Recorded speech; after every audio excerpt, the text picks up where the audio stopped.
वहाँ डाली गई और इनको भी पता है कि ये साबित नहीं कर सकेंगे।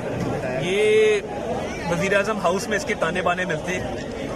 अब मैं उसको एहतसाब सेल या पॉलिटिकल विक्टिमाइजेशन सेल नहीं कहूँगा, ये साजिश सेल है और ये वहाँ से इसके ताने बाने मिलते हैं और इसलिए आपने देखा कि आज वो जुडिशल हो गए। और मेरा ये मुतालबा है कि पूरा जहान जानता है कि ओन चौधरी साहब जो लाहौर के और इस्लामाबाद की एलीट गैदरिंग्स में ड्रग सप्लाई करते हैं, उनको तो पंजाब काबीना में बिठाया हुआ है। क्या उनके खिलाफ भी कोई पर्चा कायम होगा? ये मैं आज मुतालबा रखना चाहता हूँ और उनके खिलाफ भी कार्रवाई अमल में लाई जाए और उनके घर की भी तलाशी ली जाए और उनका ब्लड टेस्ट भी करवाया जाए। राना सनाउल्लाह के माजी से सब वाकिफ हैं, मंशियात से दूर दूर तक उनका कोई ताल्लुक नहीं। तारक साहब, ये बताइए कि उन पर जो इतलात हैं 15 किलो हेरोइन डाली गई है, तो उनका ये जो कहना है कि माजी में भी जो है इनको एक बार गिरफ्तार किया गया था जब ये वजीर थे, क्या इसमें कोई हकीकत है या नहीं है?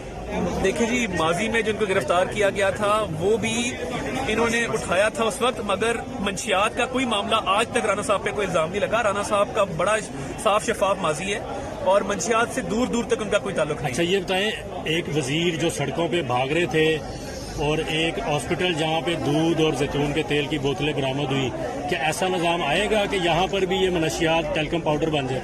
नहीं जी, देखें, मेरा तो अभी भी मुतालबा ये है कि गंडापुर साहब पकड़े गए, मैं खुल के नाम लेता हूँ, उसको शहद बना दिया गया और उसके बाद ओन चौधरी साहब जो हैं वो पंजाब काबीना के मेंबर हैं, तो इनके खिलाफ भी कार्रवाई अमल में लाई जानी चाहिए। बहुत थैंक यू।